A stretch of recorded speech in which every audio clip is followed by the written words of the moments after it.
দুজাহানের বাদশাহ প্রিয়নবী হজরত মুহাম্মদ সাল্লাল্লাহু আলাইহি ওয়াসাল্লাম যে নারীর দুগ্ধপান করেছেন, যার নিজ গৃহে তার চমৎকার শৈশবকাল কাটিয়েছেন, সেই মহীয়সী নারী হালিমা সাদিয়া রাদিয়াল্লাহু তাআলা আনহার জীবনী পাঠের পূর্বে শুরুতে মজার কয়েকটি বিষয় আলোচনা করছি। বিবি হালিমা সাদিয়া রাদিয়াল্লাহু তাআলা আনহা বলেন, শিশু অবস্থায় নবী করিম সাল্লাল্লাহু আলাইহি ওয়াসাল্লাম কাঁদতেন না। একবার তাকে কাঁদাবার ইচ্ছায় এবং তাঁর কান্নার অপরূপ সৌন্দর্য উপভোগ করার বাসনায় তার দুহাত রশি দিয়ে শক্ত করে বেঁধে দেই। নবী করিম সাল্লাল্লাহু আলাইহি ওয়াসাল্লাম সেই প্রসঙ্গে বলেন, আমার হাতের বাঁধন শক্ত হয়ে যাওয়ার কারণে ব্যথায় আমি কান্না করতে যাব। এমন সময় আকাশের চাঁদ আমাকে সান্ত্বনা দিয়ে বলল, কাঁদবেন না। চাঁদের একথা শুনে আমি হেসে ফেললাম। মায়ের আশা পূরণ হল না। এ কথার স্মৃতিচারণ করতে যেয়ে হালিমা সাদিয়া রাদিয়াল্লাহু তাআলা আনহাও মুচকে হেসেছিলেন। ২৪ মাস বা ২ বৎসর দুধ পান করে হজরত মুহাম্মদ সাল্লাল্লাহু আলাইহি ওয়াসাল্লাম দুধ পান ছেড়ে দেন। এটা কোরআনের বিধান। কিন্তু আমাদের প্রিয় নবী সাল্লাল্লাহু আলাইহি ওয়াসাল্লাম কোরআন নাজিলের বহু পূর্বেই কোরআনী বিধান বাস্তবায়ন করেছেন। তিনি কোরআনী বিধানের মুখাপেক্ষী নন, তিনি মুখাপেক্ষী শুধুমাত্র আল্লাহ তাআলার। শিশুনবী হজরত মুহাম্মদ সাল্লাল্লাহু আলাইহি ওয়াসাল্লামকে মা হালিমা সাদিয়া রাদিয়াল্লাহু তাআলা আনহা যখন দ্বিতীয়বারের মতো মা আমেনা রাদিয়াল্লাহু তাআলা আনহার ঘর থেকে নিয়ে আসেন, এর পরের একটি ঘটনায় শিশুনবী সাল্লাল্লাহু আলাইহি ওয়াসাল্লামকে গণক দেখে কি বলেছিল সেই বিষয়টি বর্ণনা করছি। হজরত মুহাম্মদ সাল্লাল্লাহু আলাইহি ওয়াসাল্লাম বাহিরে বের হতেন, ছেলেদের খেলাধুলা দেখতেন, কিন্তু নিজেকে পৃথক রাখতেন। শিশুনবী সাল্লাল্লাহু আলাইহি ওয়াসাল্লাম দুধমা হালিমা সাদিয়া রাদিয়াল্লাহু তাআলা আনহাকে বললেন, আমার দুধ ভাই আব্দুল্লাহকে দেখছে না কেন? সে কোথায় গেল? হালিমা রাদিয়াল্লাহু তাআলা আনহা তখন বললেন, সে তো বকরি চড়াতে গেছে।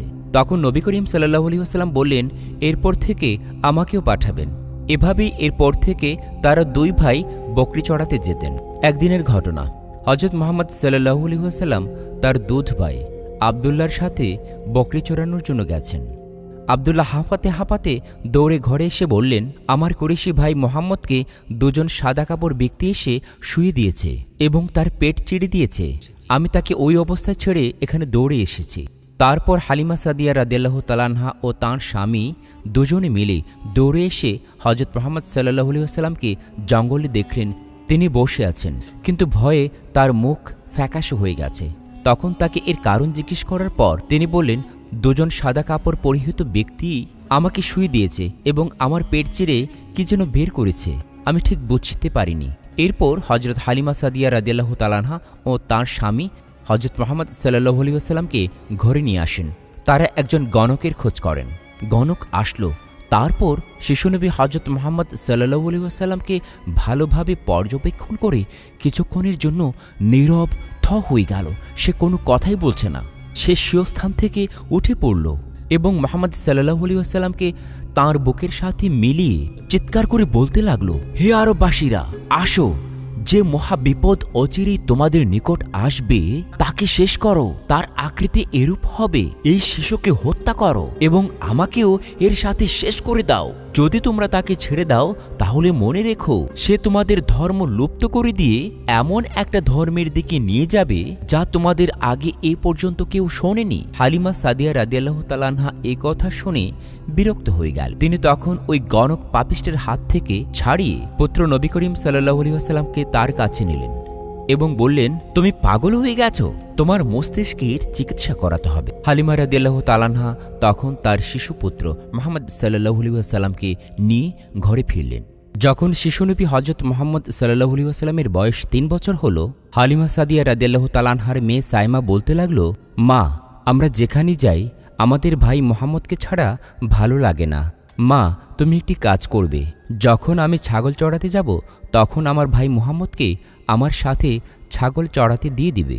সেটি শুনে হালিমা সাদিয়া রাদিয়াল্লাহু তাআলা আনহা বললেন, না, সেটা কখনো সম্ভব না। আমার ছোট বাচ্চাটিকে দেব না, সে নাজুক হয়ে আছে।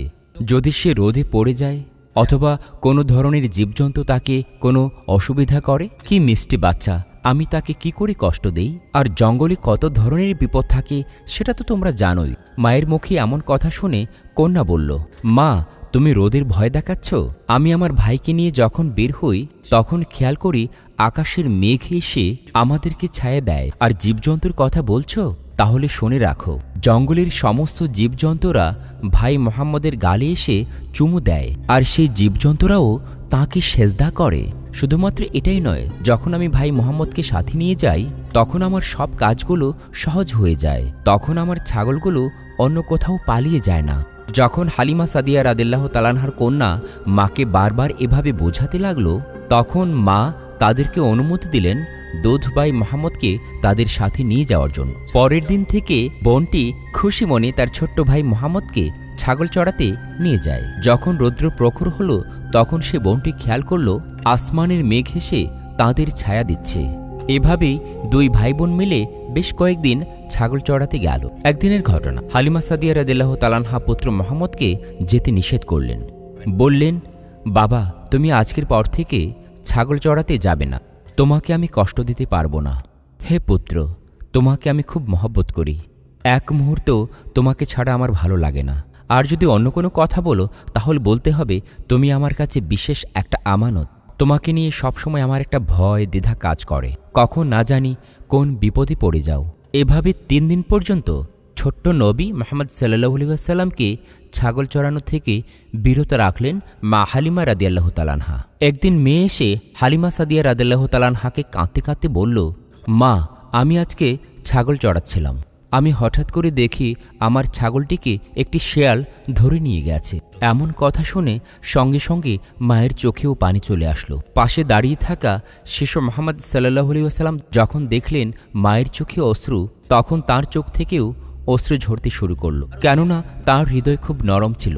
মায়ের চোখে জল তিনি কোনোভাবেই মেনে নিতে পারছেন না। তখন মুহাম্মদ সাল্লাল্লাহু আলাইহি ওয়াসাল্লাম বললেন, আম্মাজান, আপনি কাঁদছেন কেন, আমি কি জানতে পারি? তখন মা বললেন, পুত্র মোহাম্মদ, আমাদের একটি ছাগলকে জঙ্গলের শেয়াল এসে ধরে নিয়ে গেছে। জানি না আমার ছাগলটির বর্তমান কি অবস্থা, নিশ্চয়ই আর ছাগলটাকে আমরা আর ফিরে পাব না। এই কথা শুনে শিশু মুহাম্মদ সাল্লাল্লাহু আলাইহি ওয়াসাল্লাম বললেন, আম্মাজান, আপনি কোনো চিন্তা করবেন না, ছাগলটিকে আমি এখনই নিয়ে আসছি। মা তখন বলেন, না পুত্র, তুমি এখন ওখানে যাবে না, সন্ধ্যা হয়ে এসেছে, ওখানে অনেক বালা মুসিবত থাকতে পারে। কিন্তু কোনো কথা না শুনে শিশু মুহাম্মদ সাল্লাল্লাহু আলাইহি ওয়াসাল্লাম ঘর থেকে বের হয়ে গেলেন। বের হয়ে সেই জঙ্গলের পাশে চলে গেলেন। জঙ্গলে যেয়ে জীবজন্তুদেরকে ডেকে বললেন, বনের হে সকল জীবজন্তুরা, তোমরা এদিকে চলে আসো। অবাক কাণ্ড, মুহাম্মদ সাল্লাল্লাহু আলাইহি ওয়াসাল্লামের ডাকে বনের সকল জীবজন্তু চলে আসলো, এসে তাকে সিজদা করল এবং সালাম করল। তখন তিনি বলতে লাগলেন, তোমরা কি জানো না আমার মায়ের ছাগলটি খুবই প্রিয়? আমার মায়ের এই ছাগলটিকে কে ধরে নিয়ে এসেছে, আমাকে বলো। তখন সেই জীবজন্তুরা একে অপরের দিকে তাকালো। এরপর যে শেয়ালটি সেই ছাগলটিকে ধরে নিয়ে এসেছিল, সেই শেয়ালটি নবী করিম সাল্লাল্লাহু আলাইহি ওয়াসাল্লামের চরণ মোবারকে ছাগলটিকে নিয়ে এসে সোপর্দ করল এবং বলতে লাগলো, হে মুহাম্মদ সাল্লাল্লাহু আলাইহি ওয়াসাল্লাম, আমরা 3 দিন যাবৎ অপেক্ষা করলাম, আপনি 3 দিন যাবৎ ছাগল চড়াতে আসেননি। আমরা প্রতিদিন আপনার চেহারা মোবারক দর্শন করি, যদি আমরা আপনাকে দেখতে না পাই আমাদেরও ভালো লাগে না। তাই 3 দিন যাবৎ যখন আপনাকে দেখলাম না, তখন আমরা চিন্তা করলাম আপনার মায়ের সেই ছাগলটিকে নিয়ে যাব, আর ছাগলের খোঁজে নিশ্চয়ই আপনি আসবেন। আমরা আপনাকে শুধুমাত্র দেখার জন্য এ কাজটি করেছি। হে আল্লাহর রাসূল, আপনার উপর আমাদের জীবন কোরবান হয়ে যাক। এখানে এক ছাগল নিয়ে যাওয়া আমাদের মূল উদ্দেশ্য ছিল না, আমাদের উদ্দেশ্য ছিল আপনার প্রিয় চেহারা মোবারক দর্শন করা। সুবহানাল্লাহ। হালিমা রাদিয়াল্লাহু তাআলা আনহার পুরো নাম ছিল হালিমা বিনতে আবি জুবায়ের বা হালিমা সাদিয়া। তিনি ছিলেন প্রিয় নবী হযরত মুহাম্মদ সাল্লাল্লাহু আলাইহি ওয়াসাল্লামের দুধ মাতা। 8 দিন বয়সে তিনি মুহাম্মদ সাল্লাল্লাহু আলাইহি ওয়াসাল্লামের দায়িত্ব গ্রহণ করেন এবং 2 বছরের কিছু অধিক সময় পর্যন্ত তাকে হালিমা রাদিয়াল্লাহু তাআলা আনহা তার নিজ বাড়িতে লালন পালন করে তার মায়ের কাছে ফিরিয়ে দেন। হালিমা রাদিয়াল্লাহু তাআলা আনহা ইসলাম গ্রহণ করেছেন। এছাড়াও তার স্বামী সন্তানেরাও ইসলাম গ্রহণ করেছেন। হালিমা রাদিয়াল্লাহু তাআলা আনহার স্বামীর নাম ছিল হারিস ইবনে আব্দুল উজ্জা ইবনে রিফায়া আস-সাদি।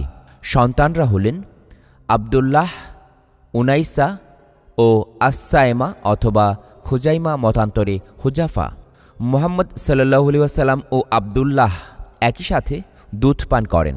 প্রিয় নবীজি হযরত মুহাম্মদ সাল্লাল্লাহু আলাইহি ওয়াসাল্লামের দুধ মাতা হালিমা সাদিয়া রাদিয়াল্লাহু তাআলা আনহায়ের ছোট্ট একটা সিদ্ধান্তের কারণে কিভাবে তার জীবনে আমূল পরিবর্তন এসেছে সে বিষয়টি আমরা প্রথমে জানব। হজরত মুহাম্মদ সাল্লাল্লাহু আলাইহি ওয়াসাল্লামের বয়স যখন ৮ দিন, তখন তার জন্য দুধমাতা খোঁজা হলো। তৎকালীন আরবে, বিশেষ করে মক্কায় একটা প্রথা ছিল যে তাদের সন্তানকে জন্মের পর মরুভূমির মুক্তাঞ্চলে গ্রামীণ পরিবেশে লালন পালনের ব্যবস্থা করা হতো, যাতে করে তাদের বাচ্চাটি মানসিক ও শারীরিকভাবে সুস্থতার সাথে বড় হতে পারে, এবং একই সাথে ওই দুধমাতাকে দায়িত্ব দেওয়া হতো তাঁদের বাচ্চাটি যেন আরবি ভাষায় বিশুদ্ধ ও প্রাঞ্জলভাষী হন। আর তাই তো হজরত মুহাম্মদ সাল্লাল্লাহু আলাইহি ওয়াসাল্লামের মাতা আমিনা তার শিশুপুত্রের জন্য একজন দুধমাতা খুঁজছিলেন। তারা বসবাস করতেন মক্কার তায়েফ শহরে। অন্যদিকে তায়েফ থেকে ৯০ কিলোমিটার দূরে বনু সাদ অঞ্চলে বসবাস করতেন হজরত হালিমা সাদিয়া রাদিয়াল্লাহু তাআলা আনহা। প্রতি বছর তাদের অঞ্চল থেকে দরিদ্র অসহায় দুগ্ধবতী নারীরা মক্কায় যেতেন ধনবান ঘরের শিশুদেরকে লালন পালনের জন্য নিয়ে আসতে। সে বছরটি ছিল অনাবৃষ্টি ও দুর্ভিক্ষের বছর। যারা গরিব তার আরও নিঃস্ব অসহায় হতে লাগল। এদিকে বনু সাদ গোত্রের আর ১০ জন মহিলার সাথে সাদা রঙের একটা দুর্বল মাদি গাধার উপর সোয়ার হয়ে দুগ্ধপোষ্য শিশুর খোঁজে বের হলেন হালিমা আস-সাদিয়া। তাদের সাথে আরও একটা মাদি উটও ছিল, যা একেবারেই বুড়ো, যে মাদি উটের ওলান থেকে একটু দুধও বের হচ্ছিল না। ক্ষুধার জ্বালায় হালিমার শিশুদের কান্নাকাটির কারণে রাতের বেলা তারা ঘুমাতেও পারছিলেন না। শিশুরা যেমন উটের দুধ পাচ্ছিল না, তেমনইভাবে মায়ের দুধও পাচ্ছিল না। ফলে হালিমা রাদিয়াল্লাহু তাআলা আনহার পুত্র আব্দুল্লাহর পেট ভরত না। এই সময়টাতে তারা বৃষ্টি এবং সচ্ছলতার আশা করছিলেন। এভাবেই একটা সময় তারা মক্কায় পৌঁছে গেলেন। হালিমা রাদিয়াল্লাহু তাআলা আনহা সহ ১০ জন মহিলা মক্কায় গিয়েছিলেন দুগ্ধ শিশুকে লালন পালনের জন্য আনা, যাতে করে তাদের পিতামাতার কাছ থেকে কিছু সহায় সম্বল নিয়ে আসা যায় এবং বছরের বাকি সময়গুলো দিন কাটানো যায়। বিনিময় তাদের দুগ্ধপোষ্য শিশুকে লালন পালন করবেন। এদিকে মক্কার শিশুদেরকে তাদের সামনে উপস্থাপন করা হলো। ১০ জন মহিলা ২ দিনের মধ্যে একজন করে শিশু নিয়ে চলে গেল। রইলেন শুধু হালিমা রাদিয়াল্লাহু তাআলা আনহা। তাদের সামনে ২ দিন যাবৎ উপস্থাপন করা হলো ইয়াতিম শিশু মুহাম্মদ সাল্লাল্লাহু আলাইহি ওয়াসাল্লামকে। যেহেতু তিনি ছিলেন ইয়াতিম, তাই তাকে কেউ নিতে চাইছিল না, কারণ ইয়াতিম শিশুর পিতামাতা তাদেরকে কী বা আর্থিক সহযোগিতা করবে। আর মুহাম্মদ সাল্লাল্লাহু আলাইহি ওয়াসাল্লামের যেহেতু বাবা নেই, তার মা এবং দাদা তাদেরকে আর কি দিতে পারবে। এই কারণে মহানবী সাল্লাল্লাহু আলাইহি ওয়াসাল্লামকে তারা পছন্দ করল না। হালিমা রাদিয়াল্লাহু তাআলা আনহার দলের সবাই যখন শিশু পেয়ে গেল, তিনি শুধু পেলেন না, তখন স্বামীসহ তিনি ফিরে যাবার সিদ্ধান্ত নিলেন। এবং যখন স্বামীসহ তারা ফিরে যাবার সিদ্ধান্ত নিলেন, ঠিক সেই সময় হালিমা রাদিয়াল্লাহু তাআলা আনহা স্বামীকে বললেন, আল্লাহর কসম, অন্যরা শিশু নিয়ে ফিরবে আর আমি শূন্য হাতে ফিরব, এটা আমার পছন্দ নয়। আমি এই হাশিমি ইয়াতিম শিশুটির নিকট যাব এবং তাকিয়ে নিয়ে যাব। হালিমা রাদিয়াল্লাহু তাআলা আনহার স্বামী বললেন, ঠিক আছে, তুমি তাই করো, হতে পারে এর মধ্যেই আমাদের বরকত রয়েছে। অতঃপর হালিমা সাদিয়া রাদিয়াল্লাহু তাআলা আনহা মুহাম্মদ সাল্লাল্লাহু আলাইহি ওয়াসাল্লামকে গ্রহণ করলেন এবং তাকে নিয়ে সেখান থেকে রওনা হলেন। দারিদ্র্যের কষাঘাতে পিষ্ট মহিয়সী নারী হালিমা সাদিয়া রাদিয়াল্লাহু তাআলা আনহার ঘর আলোকিত হয় নবীজি সাল্লাল্লাহু আলাইহি ওয়াসাল্লামের আগমনে। নবীজি সাল্লাল্লাহু আলাইহি ওয়াসাল্লামের আগমন উপলক্ষে মহান আল্লাহ তাআলা তাদের এমন বরকত দিয়ে দিলেন যে তাদের আর কোনো অভাবই রইল না। ছোট একটা সঠিক সিদ্ধান্ত তাদের জীবনের মোড় ঘুরিয়ে দিল। আর সেই ছোট্ট সিদ্ধান্তটা হলো কোনো কিছু পাওয়ার আশা না করেই শিশু হজরত মুহাম্মদ সাল্লাল্লাহু আলাইহি ওয়াসাল্লাম এর দায়িত্ব নেয়া। মহান আল্লাহ তাআলা সেদিন থেকেই তাকে সব ধরনের বরকত অনুভব করাতে লাগলেন। এ ব্যাপারে হালিমা রাদিয়াল্লাহু তাআলা আনহা বলেন, যখন আমি শিশু মুহাম্মদ সাল্লাল্লাহু আলাইহি ওয়াসাল্লামকে নিয়ে নিজ বাড়িতে ফিরে এলাম এবং তাকে আমার কোলে রাখলাম, তখন আমি তাঁর বক্ষ আমার বক্ষের সাথে মিলিত করে তখন তিনি পূর্ণ পরিতৃপ্তির সাথে দুধ পান করলেন। তার দুধ পাই অর্থাৎ আমার গর্ভজাত সন্তানটিও পূর্ণ পরিতৃপ্তির সাথে দুধ পান করল। এরপর তারা দুজনেই ঘুমিয়ে পড়ল। এর আগে তার এভাবে ঘুম আমি কখনোই দেখিনি। অন্যদিকে হালিমা রাদিয়াল্লাহু তাআলা আনহার স্বামী উট দহন করতে গিয়ে দেখেন যে তার ওলান দুধে পরিপূর্ণ হয়ে আছে। তিনি এত বেশি পরিমাণে দুধ দহন করলেন যে তারা সকলে তৃপ্তির সাথে পেট পুরে পান করলেন এবং বড় আরামের সাথে সেই রাত কাটালেন। রাত্রি শেষে যখন সকাল হলো তখন স্বামী বললেন, হালিমা, আল্লাহর শপথ, তুমি একজন মহাভাগ্যবান সন্তান লাভ করেছ। জবাবে হালিমা রাদিয়াল্লাহু তাআলা আনহা বললেন, অবস্থা দেখে আমারও যেন তাই মনে হচ্ছে। এদিকে মক্কায় যাওয়ার সময় তাদের যে মাদি গাধাটি অত্যন্ত দুর্বল ছিল, ঠিকমতো হাঁটতেই পারছিল না। নবীজি সাল্লাল্লাহু আলাইহি ওয়াসাল্লামের দায়িত্ব নেওয়ার পর থেকেই সে গাধাটি কাফেলার সব প্রাণীর পেছনে ফেলে এগিয়ে যাচ্ছিল এবং অবশেষে তারা বনু সাদ গোত্র নিজ বাড়িতে এসে উপস্থিত হয়। এর পূর্বে তাদের জানা ছিল না যে তাদের অঞ্চলের মানুষের চেয়ে অন্য কোনো অঞ্চলের মানুষ অধিকতর অভাবগ্রস্ত ছিল কিনা, কিন্তু মক্কা থেকে তাদের ফিরে আসার পর তাদের বকরিগুলো চারণভূমি খেয়ে পরিতৃপ্ত হয়ে দুগ্ধ পরিপূর্ণ ওলান সহকারে বাড়ি ফিরে আসত। দুগ্ধবতী বকরিগুলো দহন করে তারা তৃপ্তি সহকারে দুধ পান করতেন, অথচ অন্য লোকেরা বলতে গেলে এক ফোঁটা দুধও পেত না। তাদের পশুগুলোর ওলানে কোনো দুধই থাকত না। এমন অবস্থার পরিপ্রেক্ষিতে পশুপালের মালিকরা তাদের রাখালদেরকে বলতেন, হতভাগারা, যেখানে বনু জোয়াইবের কন্যার রাখাল পশুপাল নিয়ে যায়, তোমরা কি তোমাদের পশুপাল নিয়ে সেই চারণভূমিতে যেতে পারো না? এর পরিপ্রেক্ষিতে হালিমা রাদিয়াল্লাহু তাআলা আনহাদের রাখাল যে চারণভূমিতে পশুপাল নিয়ে যেত, অন্যান্য লোকের রাখালরাও সেই ভূমিতে পশুপাল নিয়ে যেত, কিন্তু তা সত্ত্বেও তাদের পশুগুলো ক্ষুধার্ত ও অভুক্ত অবস্থায় ফিরে আসত। সেসব পশুর ওলানে দুধও থাকত না, অথচ হালিমা রাদিয়াল্লাহু তাআলা আনহার বকরিগুলো পরিতৃপ্তি এবং ওলানে পূর্ণমাত্রায় দুধ সহকারে বাড়ি ফিরত। প্রত্যেকটি কাজকর্মে আল্লাহ তাআলার তরফ থেকে সবকিছুর মধ্যেই তারা বরকত লাভ করতে লাগলেন। এভাবেই হালিমা রাদিয়াল্লাহু তাআলা আনহার ঘরে হযরত মুহাম্মদ সাল্লাল্লাহু আলাইহি ওয়াসাল্লামের 2টি বছর অতিবাহিত হয়ে গেল। 2 বছর পর তাকে স্তন্যপান বন্ধ করে দিলেন।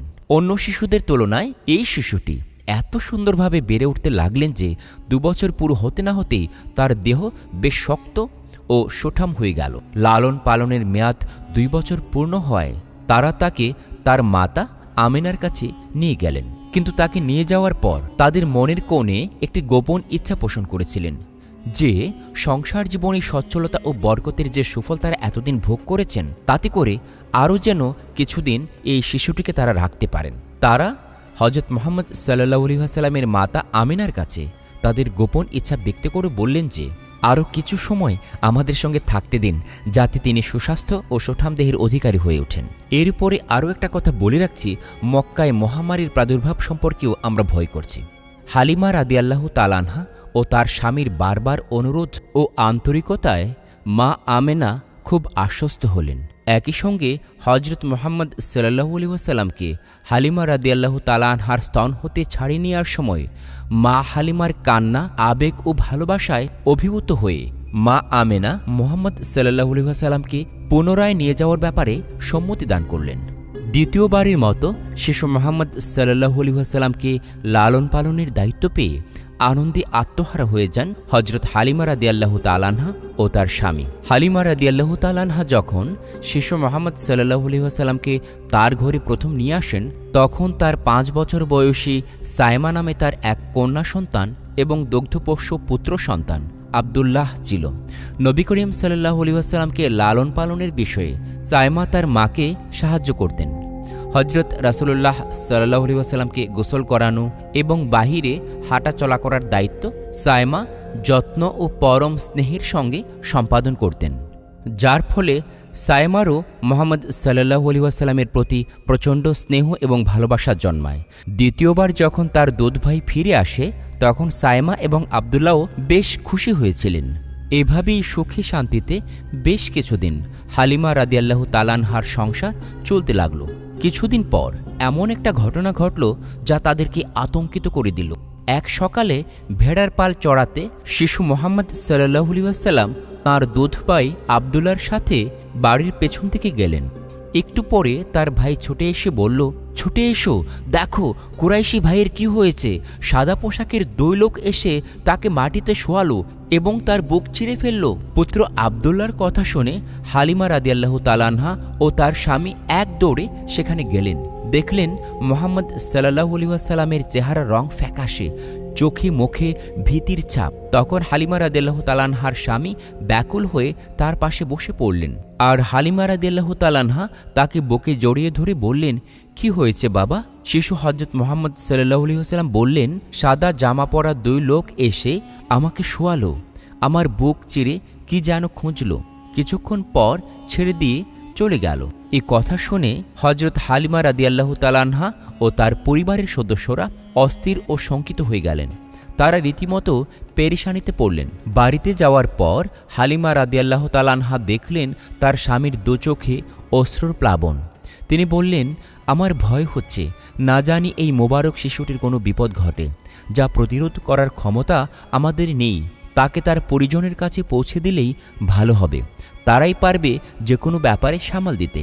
এরপর হযরত হালিমা রাদিয়াল্লাহু তাআলা আনহা ও তার স্বামী শিশু হযরত মুহাম্মদ সাল্লাল্লাহু আলাইহি ওয়াসাল্লামকে তার মা আমিনার কাছে নিয়ে গেলেন। হযরত আমিনা পুত্র মুহাম্মদ সাল্লাল্লাহু আলাইহি ওয়াসাল্লামের সঙ্গে তাদেরকে দেখে তীক্ষ্ণ পর্যবেক্ষণের দৃষ্টি বুলিয়ে প্রশ্ন করলেন, এত আগ্রহের সঙ্গে নিয়ে গেলে কিন্তু দ্রুতই ফেরত দিতে চলে আসলে?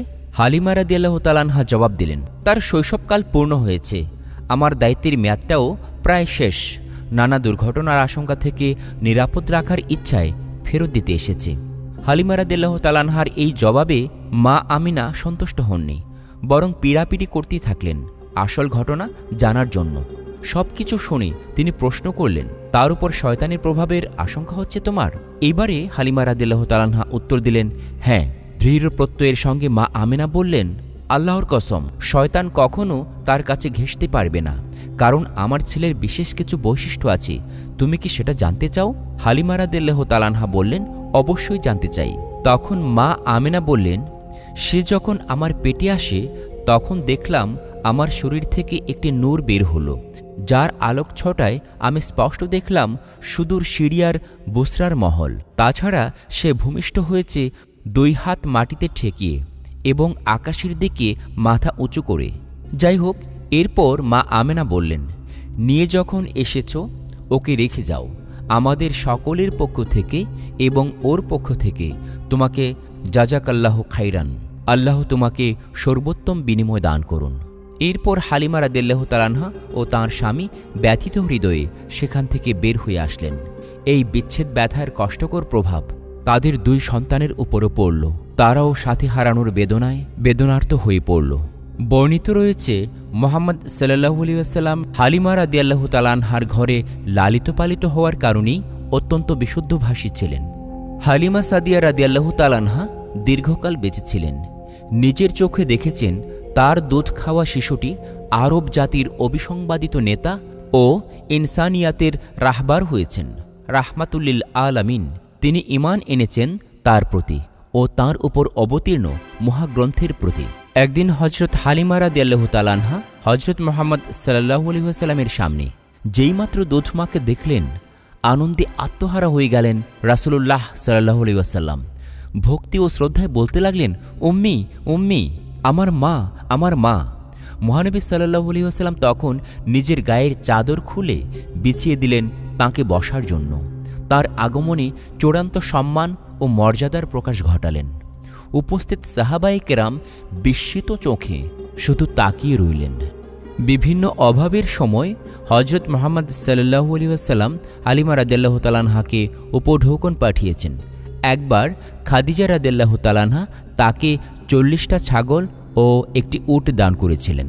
ইবনে ইসহাক বর্ণনা করেন, শিশু মুহাম্মদ সাল্লাল্লাহু আলাইহি ওয়াসাল্লামকে নিয়ে একবার যখন হাবসায় যান হালিমা রাদিয়াল্লাহু তাআলা আনহা, সেখানে এক খ্রিস্টান আলেম মুহাম্মদ সাল্লাল্লাহু আলাইহি ওয়াসাল্লামকে গভীরভাবে পর্যবেক্ষণ করে বলেন, এই বালক ভবিষ্যতে বড় কিছু হবে। আল্লাহর কি রহমত! পরবর্তীতে এই বালকই হলেন সর্বকালের সর্বশ্রেষ্ঠ মহামানব। শিশু নবী হযরত মুহাম্মদ সাল্লাল্লাহু আলাইহি ওয়াসাল্লামের শৈশবের একটি ঘটনা অত্যন্ত বিস্ময়কর এবং মানবতার জন্য শিক্ষণীয়।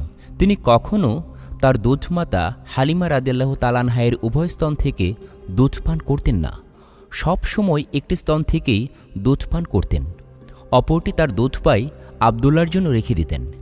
ন্যায়বোধে ও ইনসাফ কায়েমের এমন উত্তম দৃষ্টান্ত তিনি শৈশবেই মানুষের সামনে উপস্থাপন করেছেন।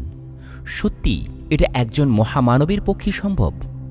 হালিমা রাদিয়াল্লাহু তাআলা আনহা বর্ণনা করেছেন, তিনি কখনও শিশু মুহাম্মদ সাল্লাল্লাহু আলাইহি ওয়াসাল্লামকে উলঙ্গ অবস্থায় রাখতে পারতেন না।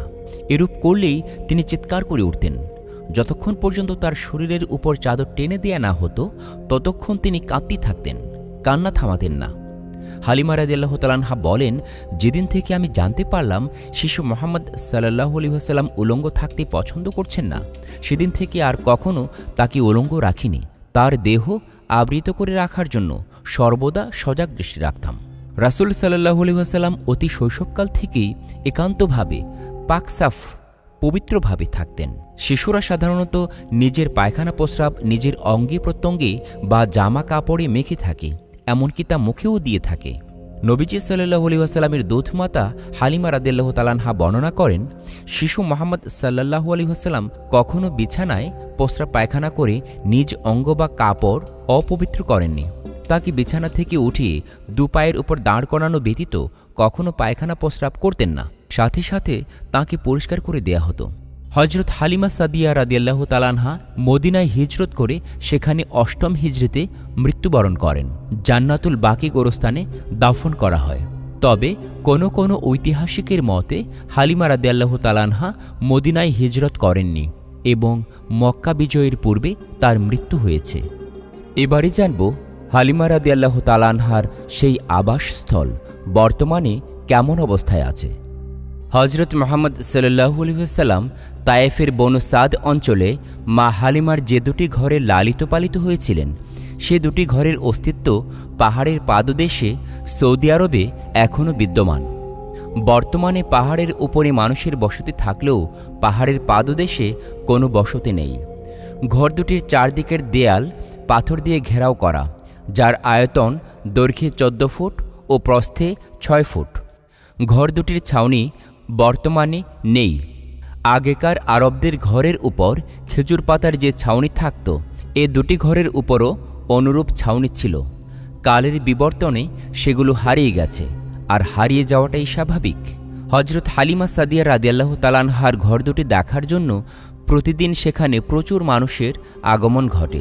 তবে সেখানে যাওয়ার ক্ষেত্রে ভারতীয় উপমহাদেশের লোকজনের আগ্রহই বেশি। কোনো আরবকে সেখানে খুব একটা যেতে দেখা যায় না। তাদের যুক্তি হচ্ছে, হ্যাঁ, হতে পারে নবী করিম সাল্লাল্লাহু আলাইহি ওয়াসাল্লামের এখানে জীবনের একটি অংশ কাটিয়েছেন, কিন্তু সেই স্থানের সঙ্গে তো ইসলামের কোনো বিধান সম্পৃক্ত নয়। সেখানকার কোনো ফজিলত বা মাহাত্ম্যের কথা আলাদাভাবে নবী করিম সাল্লাল্লাহু আলাইহি ওয়াসাল্লাম বলে যাননি। তাই সেই জায়গাকে আলাদাভাবে মূল্যায়ন করার কোনো অবকাশ নেই। তাহলে ওই জায়গাকে ঘিরে নানা ধরনের নতুন নতুন কর্মকাণ্ড ঘটতে থাকবে, যার অনুমোদন ইসলামে নেই।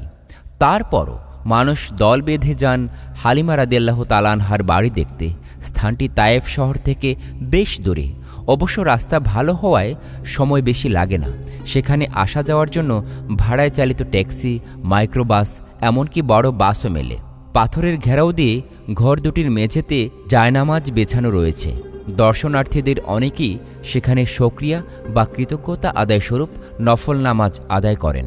হালিমা সাদিয়া রাদিয়াল্লাহু তাআলা আনহার বাড়ির পেছনে পাহাড়ের ঢালে একটি বিশাল জায়গা কাঁটাতার দিয়ে ঘিরে রাখা আছে। মানুষজন বলেন, এখানে নবী করিম সাল্লাল্লাহু আলাইহি ওয়াসাল্লাম দুধ ভাই বোনদের সাথে খেলাধুলা করতেন এবং মেষ চড়াতেন। সেখানে দেখা গেল সবুজ ঘাসের সমারোহ, এক পাশে ভুট্টা চাষ হচ্ছে। মেষ চড়ানোর জায়গা থেকে বেশ দূরে একটি পাহাড়ি গাছের নিচে মানুষের ভিড়। এখানেও জায়নামাজ বেছানো আছে। মানুষ গাছের নিচে বসে আসেন। ঠিক এই গাছটি নয়, তবে এখানে একটি গাছের নিচে নবী করিম সাল্লাল্লাহু আলাইহি ওয়াসাল্লাম এর সিনা চাক করার ঘটনা ঘটেছিল। পাহাড়ের ঢালু পথ বেয়ে নিচে নেমে গেলে দেখা যায় অনেক আবেগী মানুষ সেখানে থাকা গাছটির ছাল নিতে নিতে ন্যাড়া বানিয়ে ফেলেছে। অনেকে আবার সেখানে আতর ঢেলে দিচ্ছে। কিছু দূরে একটি ঝোপের কাছে দেখা যায় এক পাকিস্তানি বসে আতর বিক্রি করছে। কাছে যেয়ে জিজ্ঞেস করার পর সে বলল, ভাই লোক, তুম ইধার ভি আয়েগা পয়সা কামানে কে লিয়ে। ক্ষুদ্র দৃষ্টিতে তাকিয়ে পলিথিনে আতরের পসরা নিয়ে উঠে গেল সে। পাহাড়ের পাদদেশে ঝিরঝিরে ঠান্ডা বাতাস আলতা করে দোলা দিচ্ছে নাম না জানা গাছের পাতাগুলোকে। আর স্মৃতিতে একে একে ভেসে উঠতে থাকে এই সেই উপত্যকা যেখানে নবী করিম সাল্লাল্লাহু আলাইহি ওয়াসাল্লাম শিশু জীবনের প্রায় 5টি বছর কাটিয়েছেন। হতে পারে চিহ্নিত করে রাখা হালিমা রাদিয়াল্লাহু তাআলা আনহার ঘর সেই আদিকালের ঘর নয়, কিন্তু এটা অস্বীকার করার উপায় নেই যে এখানে বনু সাদের লোকজনের বাস ছিল। সুতরাং সঙ্গত কারণেই স্থানটির সঙ্গে মুসলমানদের আবেগ জড়িয়ে আছে ইতিহাসের একটি বিশাল অংশও।